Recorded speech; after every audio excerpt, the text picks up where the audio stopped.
Thank you. Congratulations, Your Excellency, Dr. John Pombe Magufuli. Shall we give another round of applause to welcome him?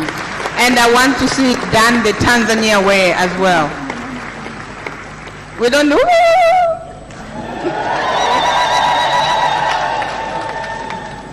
Thank you. Thank you. At this point, I will be calling upon our new chairperson, the President of the United Republic of Tanzania, to come and deliver the acceptance speech, but also this will be done together with the maiden speech. Your Excellency, sir.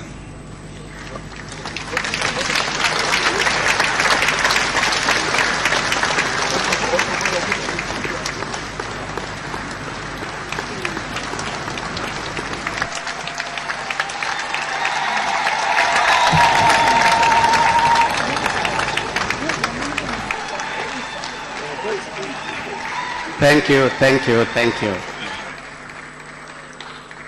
Your Excellency, Dr. Hage Geingob, President of the Republic of Namibia and outgoing chairperson of the SADC.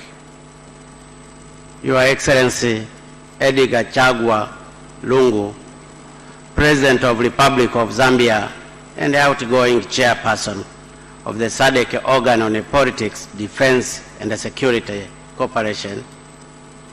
Your Excellency, Head of States and Government, Your Excellency, First Ladies, Your Excellencies, former President of the United Republic of Tanzania, Your Excellencies, all national leaders of Tanzania here present, I would like to recognize former Prime Minister, Mzee Barechera, Mzee Msuya,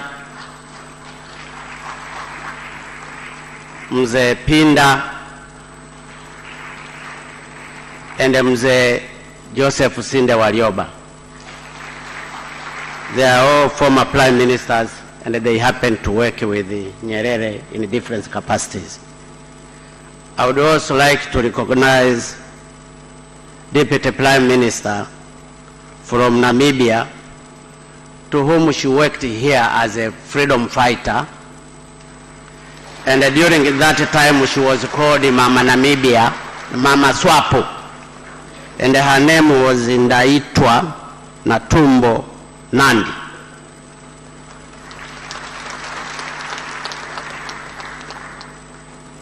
Excellencies, party leaders here present, Your Excellency, Chairman of the SADC Council of Ministers, honorable ministers here present, Your Excellency Dr. Stegumena Tax Executive Secretary of SADC, Your Excellencies, Head of other regional and international organizations, Excellencies, Higher Commissioners and Ambassadors here present, distinguished delegates and other invited guests, ladies and gentlemen.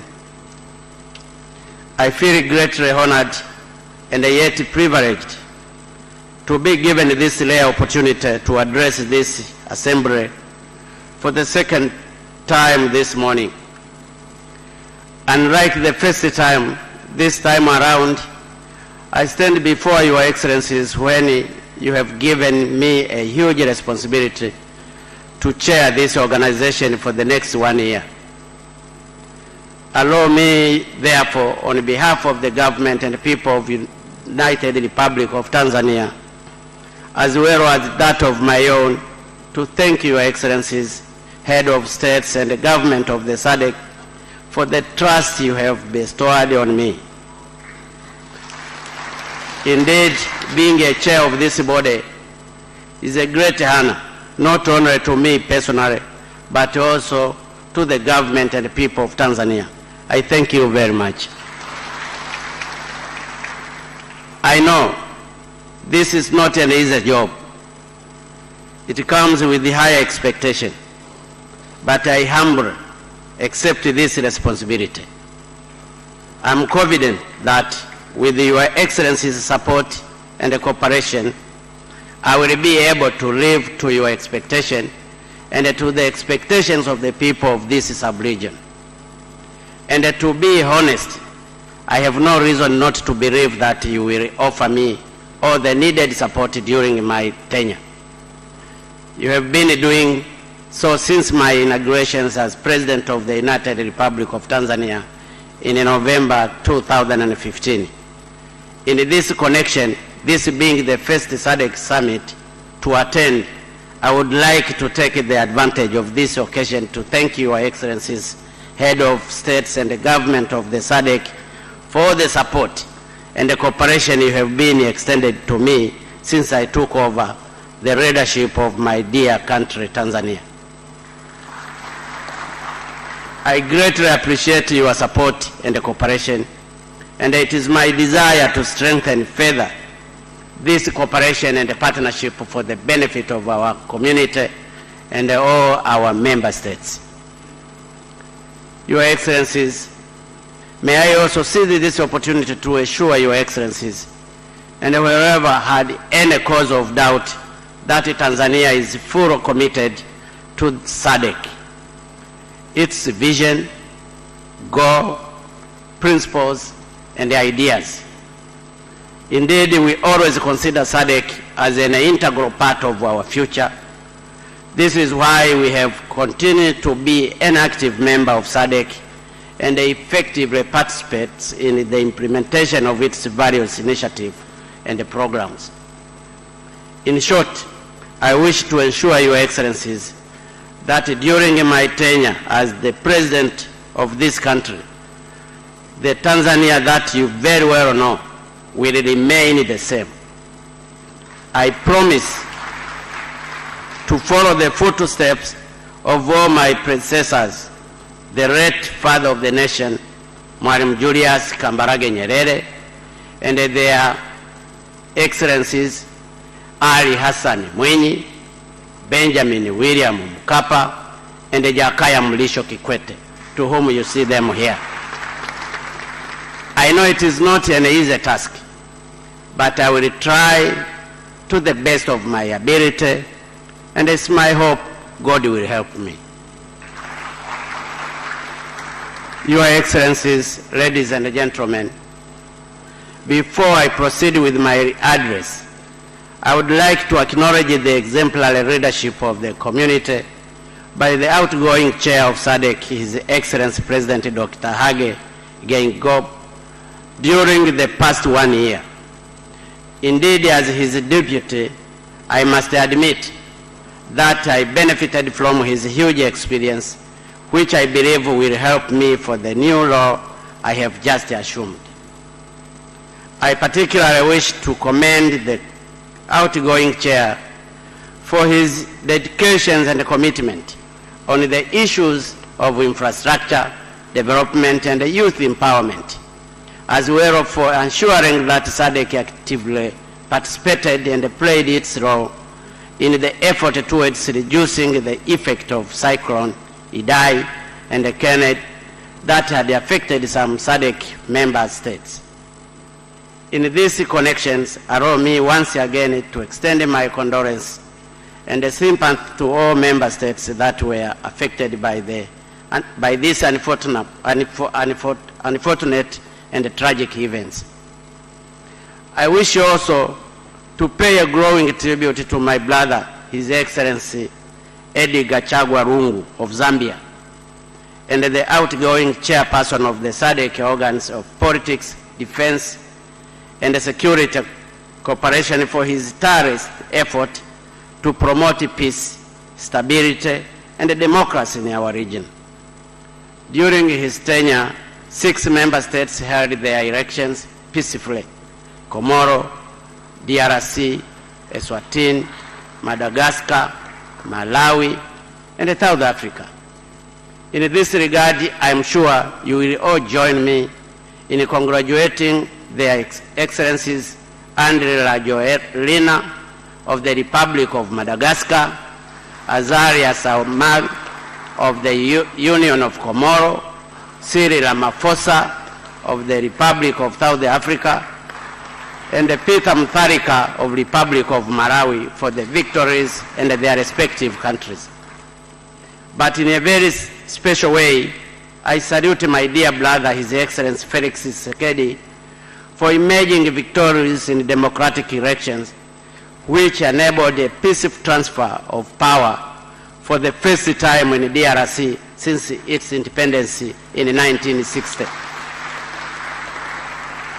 This is indeed another testimony that democracy had continued to grow and take root in our sub-region. At this juncture, I cannot fail to express my appreciation to our Secretary under the able leadership of Madam Executive Secretary Dr. Stegumena Tax. During the preparations of this summit, I was able to experience the steering job this Secretariat has been doing to our region. But this is yet another clear testimony that when women are given the opportunity, they can perform a remarkable work.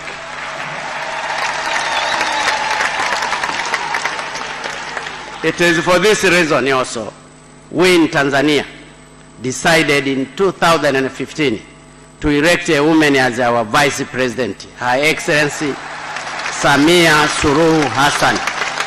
And I'm glad that she has never failed us. Your Excellency, Madam Vice President, may you please rise up so that delegate can recognize her. You can see her. I'm sure you can see her.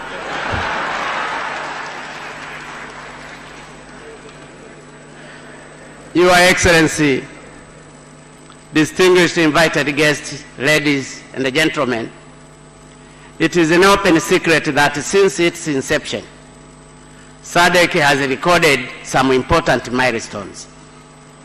The elimination of colonialism and apartheid law during the great test of war, but in addition, thanks to the effort undertaken by this organization, peace and security, which forms the cornerstone of our political and socio-economic development, laying in most parts of our region.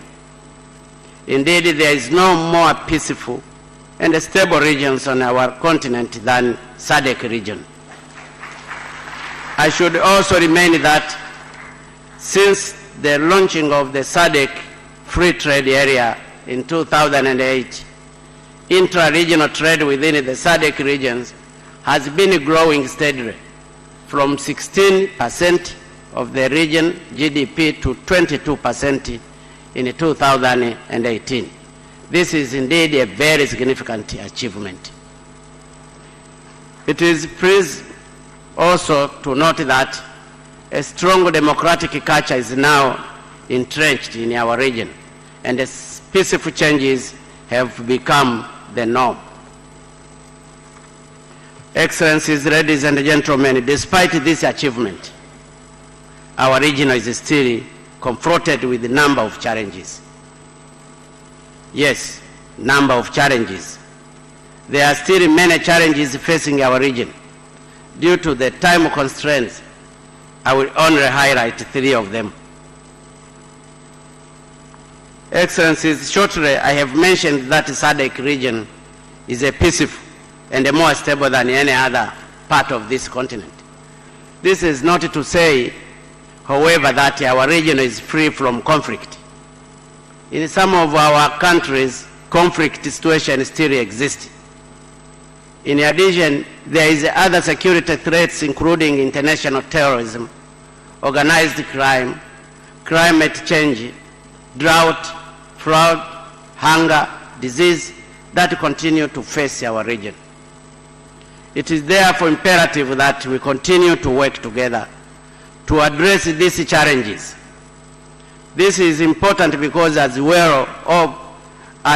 all very well know, peace and security are the most critical precondition for the socio-economic development and the transformation. Hence, our countries must continue to work hard to make sure that our region is free from conflict, In this regard, on this matter of peace and security in our region, I urge Your Excellencies to always be encouraged by the wise words of one of the greatest sons of this subcontinent, His Excellency Robert Mugabe, former President of Zimbabwe, whom once said, and I quote, "Never, never, never must we give up when it comes to the search for peace in any part of our region." End of quote. As the chair of SADC for the next 1 year, we pledge our commitment to work with all the member states in order to ensure that peace and security prevail in our region. Excellencies, ladies and gentlemen, putting peace and security issues aside, the biggest challenge that I see currently confronting our sub-region is that of economic emancipation. In my welcome remark, I mentioned that in transforming the SADC with the double C into SADC with the single C in 1992, the leader of this region had one key objective: to use the political achievements to advance socio-economic development and the transformations in our region. Needless to say, and I'm sure I will be speaking on behalf of many citizens in this region, that this objective has not been realized. And so, be honest, if there is no concerted effort, it will take ages for this objective to be realized. And I'm not saying this without evidence. Last year, 2018, for instance, we set a target of GDP growth of 7%, but it grew by only 3.1%. This was below the continent's average growth of 3.5%. The Eastern Africa region grew 5.7%. The Northern Africa region grew by 4.9%. And the 3.3% growth in the Western Africa region. Our intra-region and extra-regional trade performance is also not good. In 2017, the SADC regions with the 16 member states, population of 327 million people, a total area of 9,882,959 square kilometers, and which is blessed with the abundant natural resources, only exported goods worth $143 billion. On the other hand, Mexico and Vietnam, country with the area of 1,943,955 square kilometers and 331,210 square kilometers, and a population of 132.5 million people and 97.5 million people, each exported goods worth $403 billion and $214 billion respectively. This clearly shows that our economies are not performing well, and we are still very far from achieving our economic objective. I'm saying this very openly. There is no need to hide this.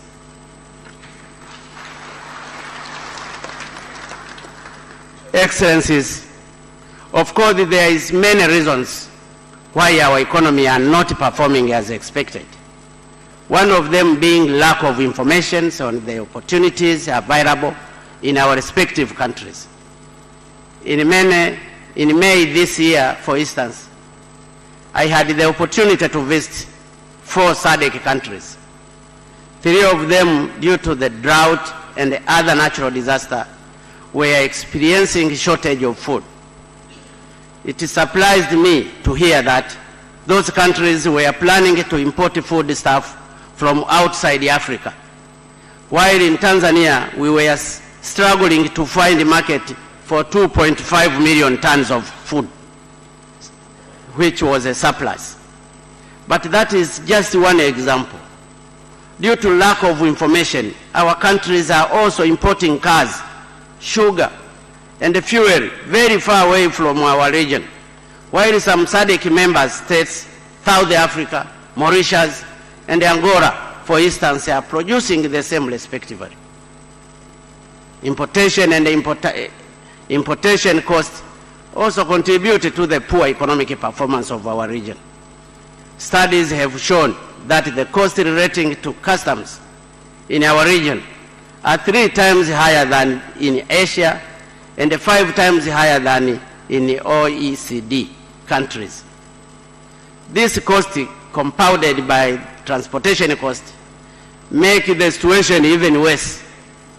I am reliably informed that it costs less overall to import animal feeds and refined sugar from South America to our countries than to import the same from within our region. Difference in trade and investment policies, laws, regulations, and standards has also its fair share in hindering businesses and economic cooperations between and among SADC member states, and thus affecting our economic performance. For example, it is possible today for a good that is produced and cleared in one member state to be deigning to enter the market of another member state for not being able to meet the quality and the standards.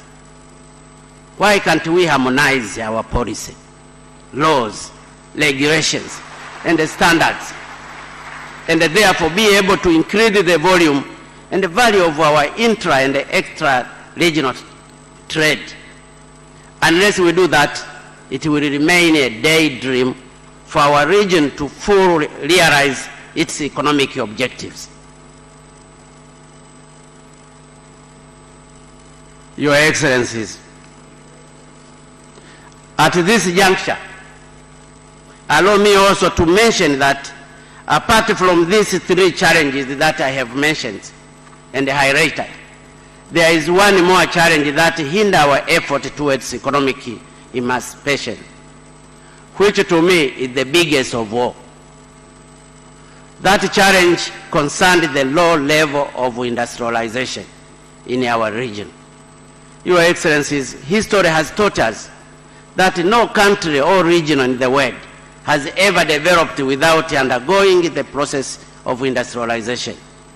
Today, all developed nations are the industrialized countries. Just to give you an idea of why the industrial sector is important, the World Trade Organization statistics, the review report of the year 2018, states that the value of the global trade in 2017 reached USA dollar 23.01 trillion, of which USA dollar 17.73 trillion were merchandise trade and the USA dollar 5.28 trillion commercial services. Of course, importance to note, however, is that of the USA dollar 17.73 trillion merchandise trade, 70%, almost USA dollars 12.41 trillion, were manufactured goods. In that same year, Africa in total exported goods worth USA dollar 417 billion. And as I mentioned earlier, SADC exported goods worth USA dollar 143 billion. More than 60% of the Africa's and the SADC exports were raw materials, mainly agriculture products, mining, and fuel. That means that Africa, including SADC, has not benefited much from that increase of global trade. This explains why Africa's share in the global trade is less than 3%. It also explains why the terms of trade are always in favor of other regions. For instance, In the year 2017, Africa exported goods worth USA dollar 417 billion, but its importation was USA dollar 534 billion. The reason is simple. We are selling goods of low value. It therefore requires us, for instance, to sell not less than 20 tons of cotton, coffee, or tea to buy just one tractor. And this also explains why our people continue to remain poor. Raw material in the world market are sold at a very low price. In addition, due to low level of industrialization in our region, the problem of unemployment is increasing. By exporting our raw material, it means we are also exporting jobs.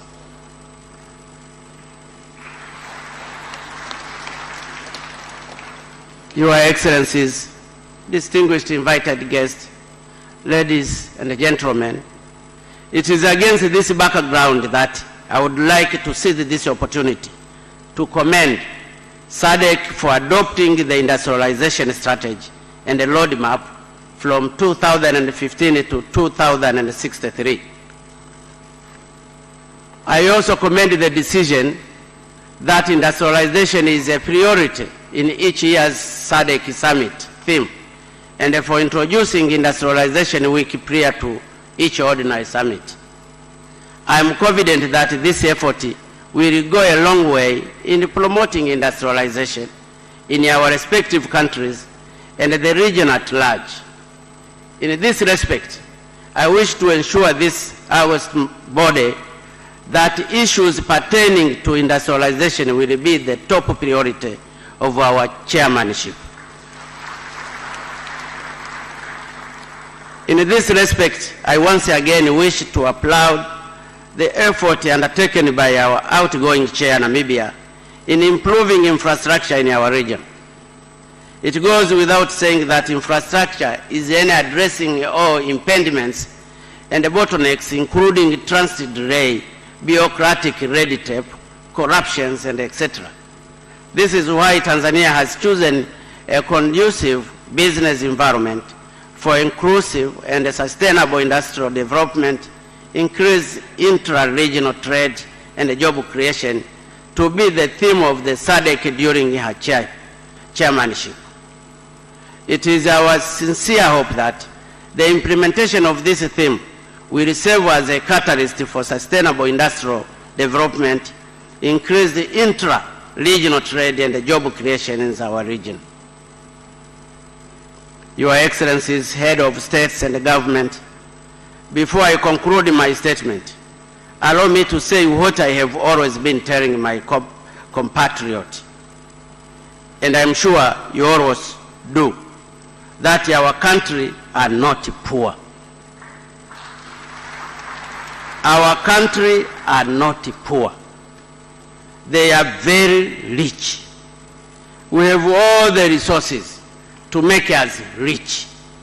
Apart from large populations of 327 million people, SADC region is a home to the large number of wildlife and plant species that are of extremely important, not to mention livestock and marine ecosystems. The region has also widely diverse of ecozones, including grasslands, bushveld, corals, savanna, and riparian zones. In addition, our region is endowed with the hydrocarbons material, graphites, ethans, and so on, and the minerals resources. Indeed, as a matter of fact, our region contributes to the world about 18% of cobalt, 21% of zinc, 26% of gold, 55% of diamond, 72% platinum groups of metals, and etc. So, we are not poor.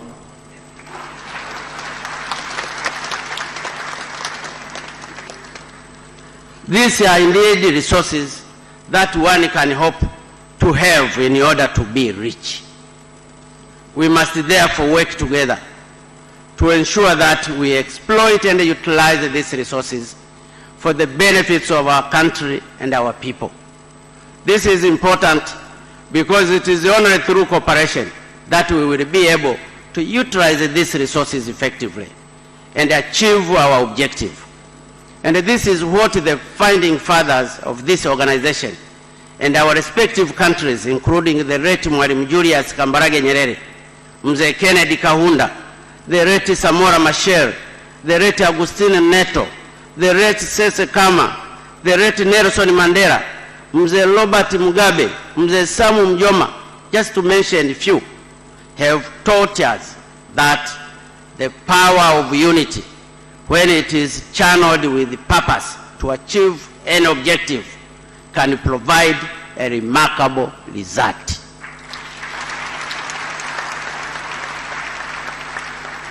It can even move a mountain. Indeed, it was because of unity our founding fathers, with the limited resources, were able to fight colonialism and emerged victorious. This is why I appeal to you, Your Excellencies, that let us work together to ensure the dream that our founding fathers had in establishing this organization is achieved, and our goal for socio-economic transformations and emancipations of our region is realized. Indeed, I personally believe that if we can work together, our economy will not grow by 3.1%. We shall be able to improve trade between us. Our industrial sector will grow. Our contribution to the global trade shall increase. Our people will no longer remain poor, and decent jobs will be available to our young people.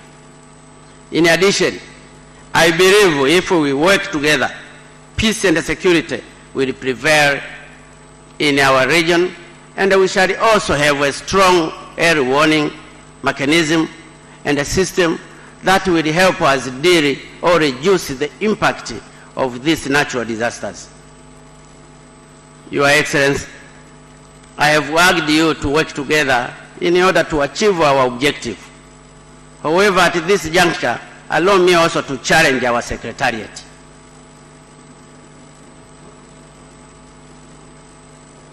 I'm saying this because all the problems that I have highlighted, which currently confronting our region, happen while we have our own institution, that is the Secretariat, which is supposed to help us member states overcome them. I personally believe that if our Secretariat would perform efficiently and effectively its function, it would have found the answers to the question why over the past 10 years our GDP growth has been decreasing, even by advice. The last time that our GDP grew by more than 5% was the year 2008, whereby it grew by 5.7%. Of course, in the year 2005, 2006, and 2007, our GDP grew by 6.6%, 7.3%, and 8.0% respectively. This is the GDP for SADC countries. However, since then, our economic growth has never grown by more than 5%. 2009, it grew by 0.6%. 2010, only 4%. 2011, 4%. 2012, 4.4%. 2013, 4.3%. 2014, 3.4%. 2015, 2.2%. 2016, 1.4%. 2017, 3%. And the last year, 2018, 3.1%. Had our Secretariat also lived up to its duty, our country would have known the reason why. after 2 consecutive years of positive trade balance in 2010 and 2011, SADC regional external position deteriorated to a negative balance of $17 billion in 2015 and $9 billion in 2016, and improved a little bit in 2011 by $1 billion. These are some of the critical questions that our Secretariat must address and advise member states accordingly for a new direction.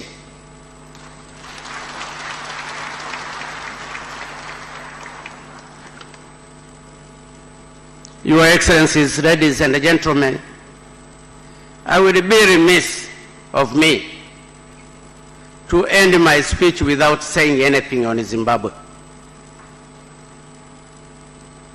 As we are all aware, this brotherly and sisterly country has been on sanctions for a long time. These sanctions have not only affected the people of Zimbabwe and their government, but our entire region.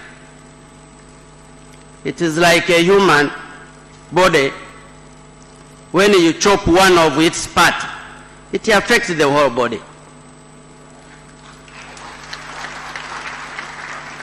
Therefore, I would like to seize this opportunity to argue the international community to lift up sanctions it imposed on Zimbabwe.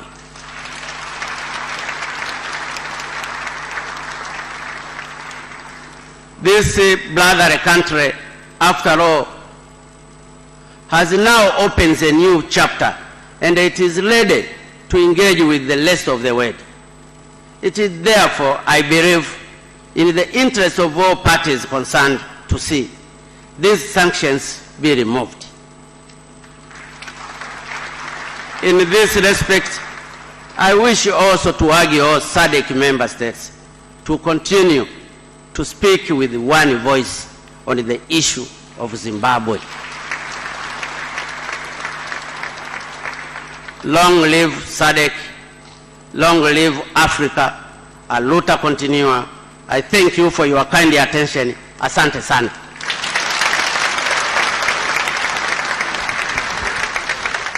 Basi msikilizaji na mtazamaji wa TBC, ni mwenyekiti wa SADC Dr.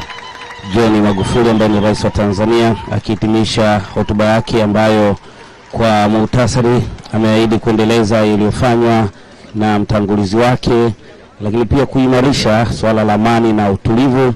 Pia amegusia kuongeza utekelezaji wa waliokubaliana ili kuwezesha ukuaji wa uchumi, huku akibainisha maeneo ambayo bado hajafanya vyema. Biashara akisema bado sio nzuri, lakini pato bado sio nzuri kwa wanachama wa jumuiya hii ya maendeleo kusini mwa Afrika, akisisitiza pia swala la kutafuta taarifa za fursa zilizopo katika nchi hizi ili kuweza kufanya biashara na kuwekeza. Pia amegusia swala zima la kuongeza urari wa biashara na kuweka mkazo katika uchumi wa viwanda. Pia amesema mataifa haya ni tajiri, hivyo ni vyema kutumia vyema rasilimali zilizopo katika kuleta maendeleo kwa watu wake. Lakini pia swala la kujiandaa na kukabiliana na majanga ameligusia. Pia amewataka watu kufanya kazi kwa pamoja katika kuleta maendeleo ya pamoja. Ametoa wito pia kwa Secretariat ya SADC kufanya kazi kwa bidii na kuongeza pato ghafi la ndani ambalo kwa sasa liko chini ya 5% licha ya malengo yaliyojiwekea kufika 7%. Tusikilize basi kinachoendelea kwa MC, kisha nitarejea. We'll proceed after lunch to meet in closed session, which will be on 1+10. At this point, we'll be inviting their excellencies to go for a family photo. Basi kingine ambacho amekigusia msikilizaji na mtazamaji wa TBC, mwenyekiti huyu wa SADC Dr. John Magufuli, rais wa Tanzania, ametaka sasa jumuiya hii kusimama kidete ama kusimama pamoja katika kuisaidia Zimbabwe kuondolewa vikwazo ilivyowekewa na jumuiya za kimataifa, kwani hivi sasa taifa hilo liko katika utulivu baada ya kufanyika